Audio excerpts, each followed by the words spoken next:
Cancelled. Squeezy. So I consider myself someone who grew up on the television. It was the 2000s, the 90s, you know. I really feel like TV is the one that raised me. I feel like I learned a lot of my life from the television.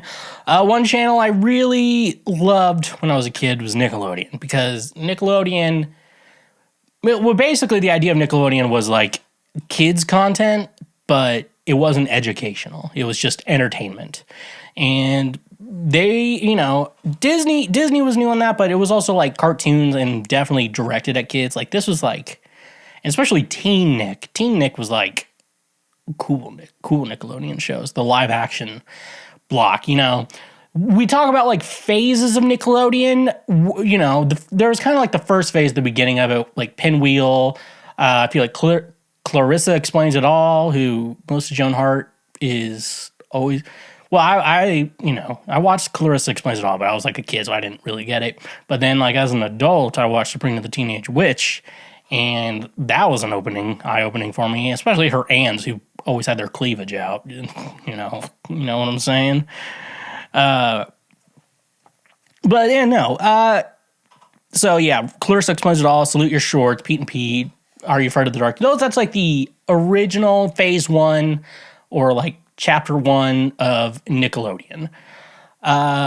Let's then on to chapter 2, which is what I consider like me with more functioning brain and could understand what they were talking about. That's where I come in. You know, we're talking all that. We're talking The Amanda Show. We're talking Drake and Josh. Maybe even iCarly and Victorious. I feel like after Victorious ended, and I feel like that was the end of the phase 2, and then phase 3 was like Sam and Cat, Something Danger, you know, Game Shakers. You know, I didn't watch any of that stuff. But those were like that's after my time. This is my time. And one thing I've learned is that those shows were all run just by pedophiles. And so I come from the generation where pedophiles decided what would become on TV. And so that's why the documentary Quiet on Set, The Dark Side of Kids TV, has been released. Information Discovery, it used to be Discovery Plus, but now all that shit's on Max now, which made me have the question, do I need my Discovery Plus account anymore? But yeah, so Quiet on Set, it's basically coming into that period of time. It's basically going over Dan Schneider's entire run at Nickelodeon and all his shows, Snyder Bakery, and basically just the history of Dan Schneider. Almost, it's almost just a documentary on Dan Schneider. And I gotta say, I watched a couple of the YouTube documentaries, and I gotta say this one's the best one out of them.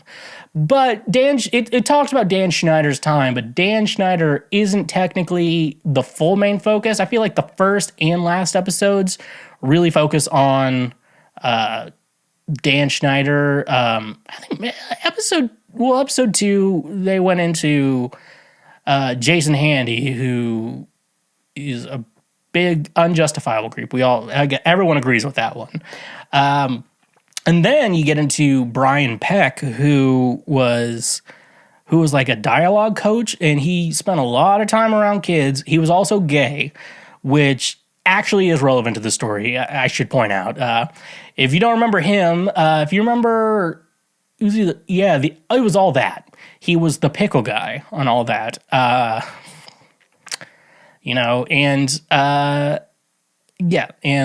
Peck, and then Dan Schneider. So those are our 3 big creeps we get to go over.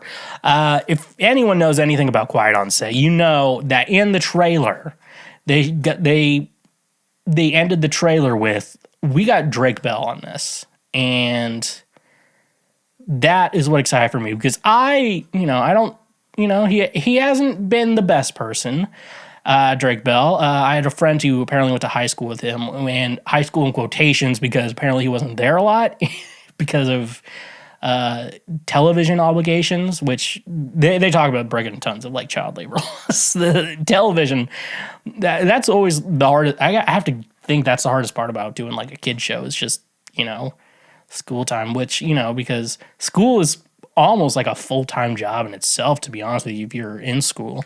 That's why a lot of parents out there will be like, I don't want you to get a job, I want you to work hard on your school. I'll support you. You came from a good home, you don't need to have a job. But it's also good to get kids to have a job. It's like those weird things, is because one, they're not qualified to work anywhere but like shitty places, and then they work for grown-ups who have the same qualifications as them, and you realize that people are dumb, and I need to work my way up so I don't work for a completely stupid person. As they say, I need a bigger one of these. Let's just jump into it. So let's go into it. First episode, Rising Star, Rising Questions. So we explored the early career of Dan Schneider. Like he started as an actor on one show and then became a producer and writer and kind of worked. He really did work his way. Technically, he did work his way up. I know some people won't think he counts, but I don't know. He technically did work his way up. And the first episode, they really focus on two former female writers. My note says Christy Stratton and Jenny Kilgan. First of all, the first thing they did was they're like, you have to split a salary with another writer. That was the first thing. I'm like, they can't do, like, I don't think they can do that. That's my mind. Like, I don't think they can do that. Where they did hire like fresh, new, never worked before writers, and so that's probably how they tricked them away into this. But if you're a member from what I've been told, I was told that according to the Writers Guild of America, that you cannot do that. So if you're ever in that situation, if you're in the union, talk to your union rep, because they will be the ones to tell you they can't do that. That is crazy how they even got away with it. And then they really show in this first episode, Dan Schneider does not respect women or even really like them. Well, he likes them. Trust me, he likes them, but he does not respect them. In his formal statement is like, I'm never discriminated against gender, but I'm hearing these two have some story. They're spilling the tea on you. And and basically, one, making the two female writers split a salary, which is should be illegal, if not against union dues or whatever, or union shit, and then he mentioned all the time that he doesn't think women are funny, which, why did you hire two female writers if you don't think that? Just saying, I feel like people will make comments, but, I feel like you can get away with just having all male writers. If you really think that, like, why, I don't get that. And pretty much throughout the entire, they go through this more and more throughout the 4 episodes. He asked a girl to like bend over and pretend to be sodomized. What the fuck is that?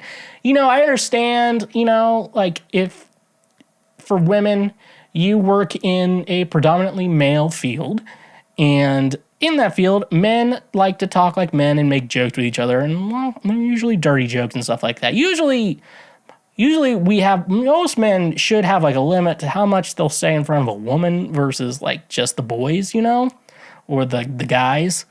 But they slip out. And, in my mind, especially working in entertainment, I don't think it's bad if people, like, two guys are making dirty jokes with each other, as long as it's not, like, towards, like, a woman in the office, it has to be, like, shit like that.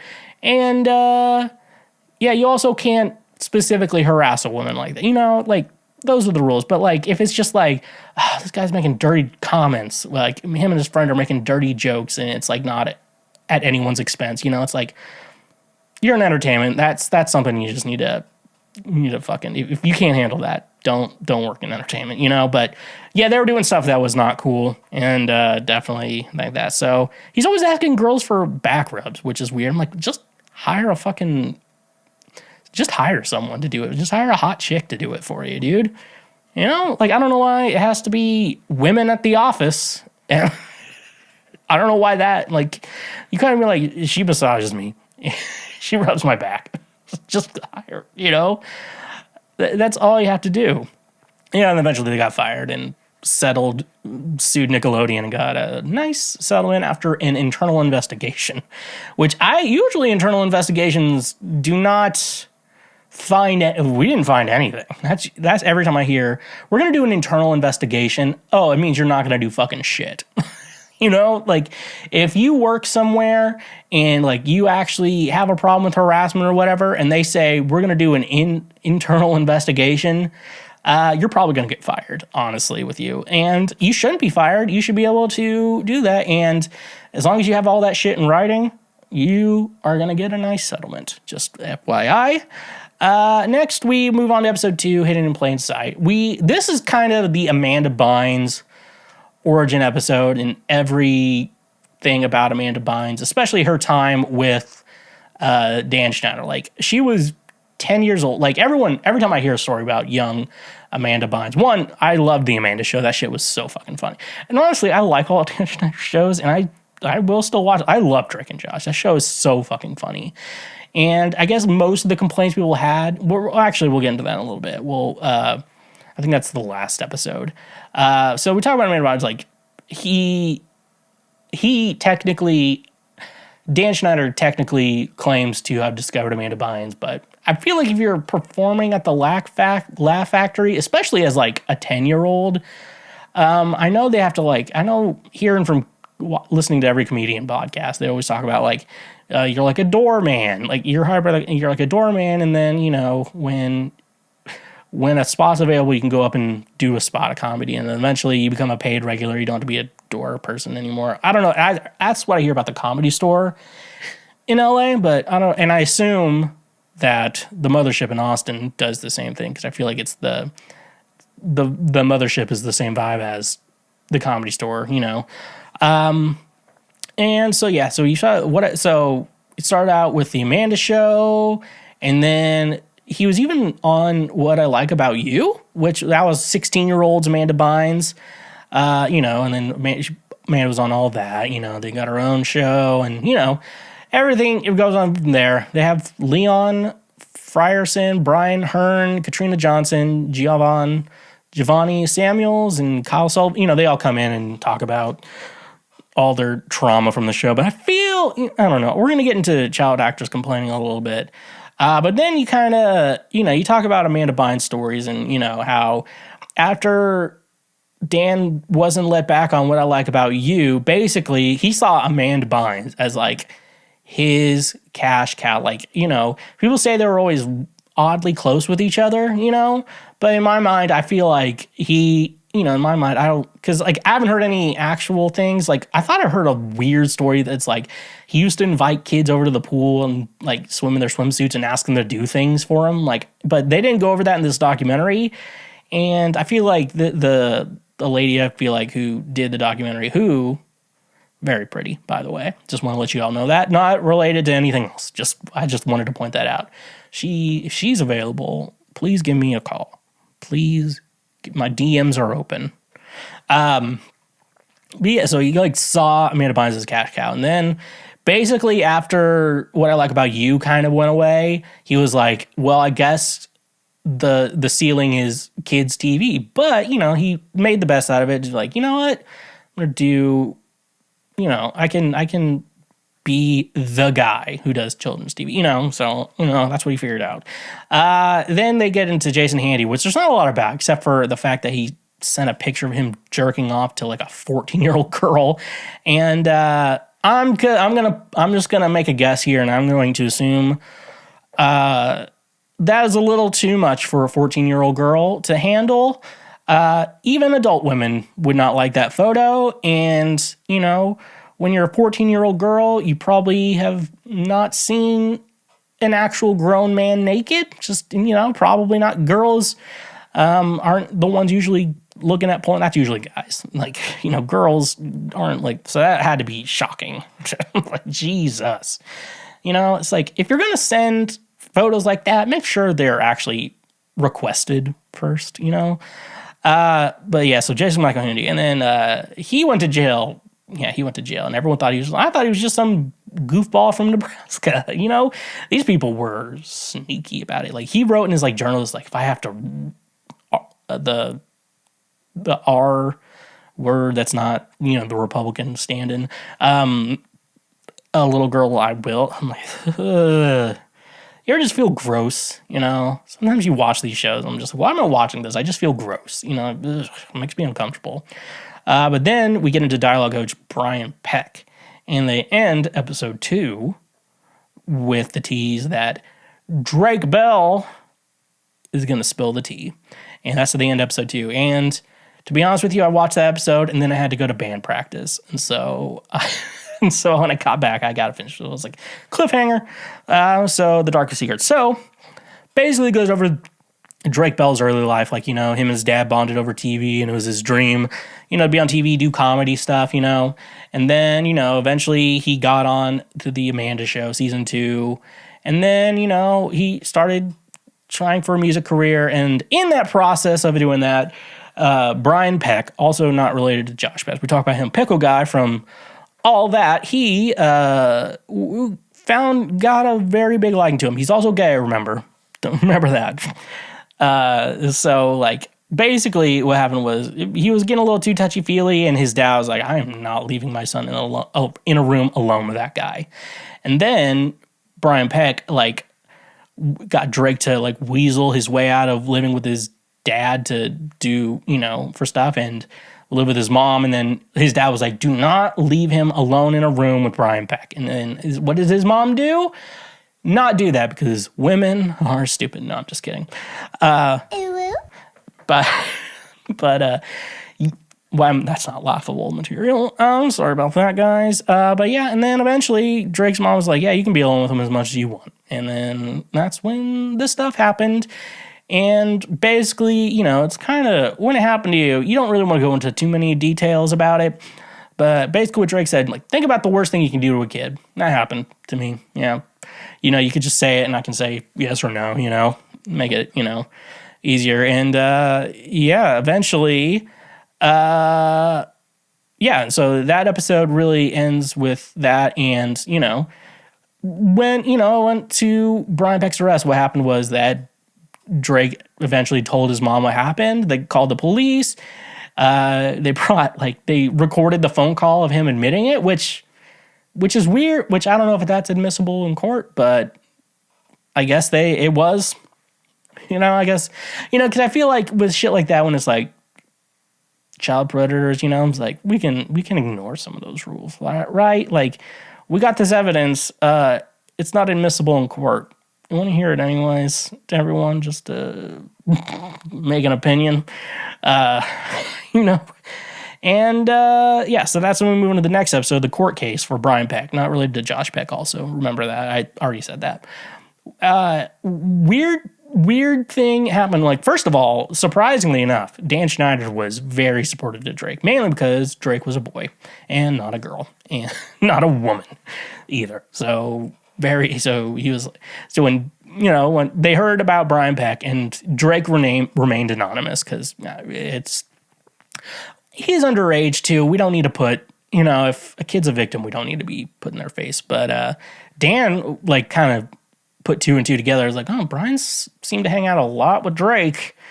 So he, like, went up to so he kind of, like, subtly went to him, like, was that you? He's like, yeah, say no more. Let me know if you need anything. I'm here to support you. What he did was wrong. Like, surprisingly enough, Dan Schneider was very supportive. So not necessarily, kind of an interesting thing to think about there. It's kind of interesting to hear about. And then, so basically in the court case, and then, like, actors, all, like tons of actors, like, wrote letters, like, defending Brian Peck's characters, which, to be fair, when they haven't been molested by him and have worked with him and he was very professional, like, you don't know any better. Like, because I have friends, I'm like, I would definitely not call him a pedophile, and then they got in trouble for it, It's like, part of me wants to defend my boys, but I don't know if I can defend him about shit like this, though. So yeah, you kind of go into that. Like, Taron Killam wrote a letter for Brian Peck. James Marsden, the guys who are still being cast in roles today, and then like the actors from Boy Meets World who aren't really working much. But then so then we start moving into later careers. So this is where it's interesting with Dan, because he's always kind of been on the edge of that edgy humor, like inappropriate toilet talk, but he's also been working in kids shows. And so he like very much like kisses the line when it comes to that. So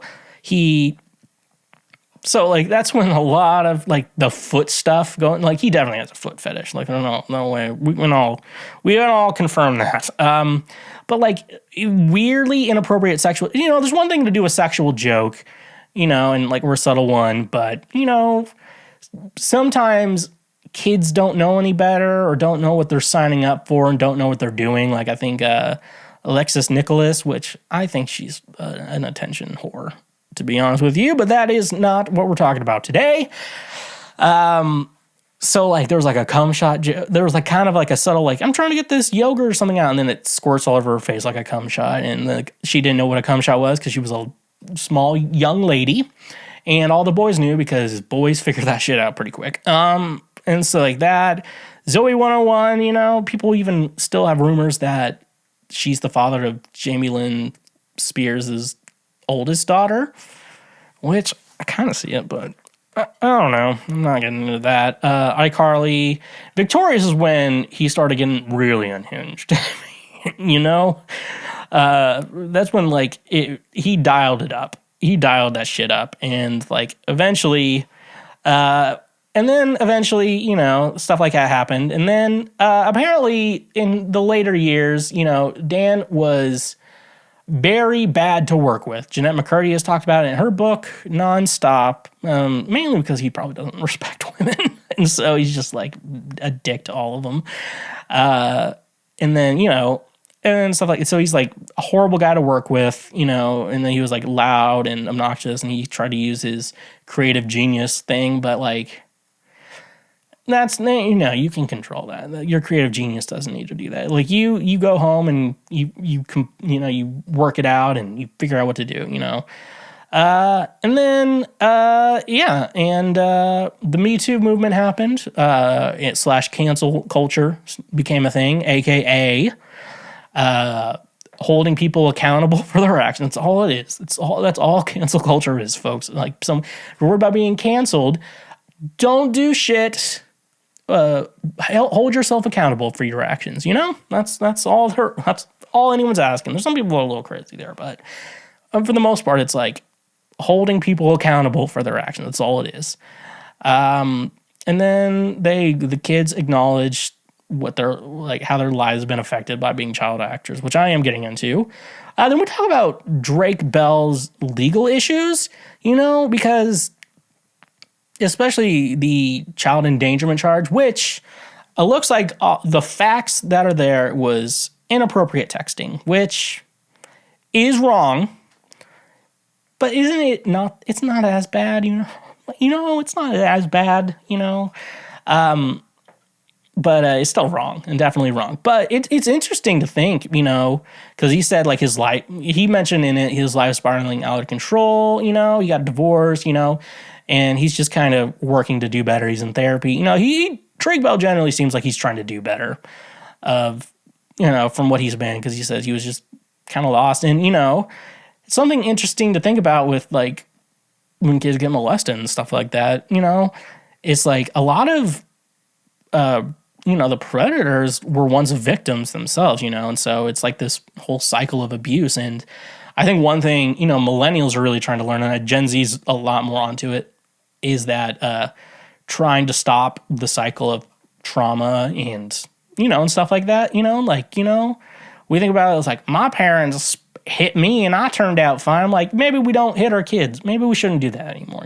One day they're going to get bigger than you and then they're going to whoop your ass, That's how it works.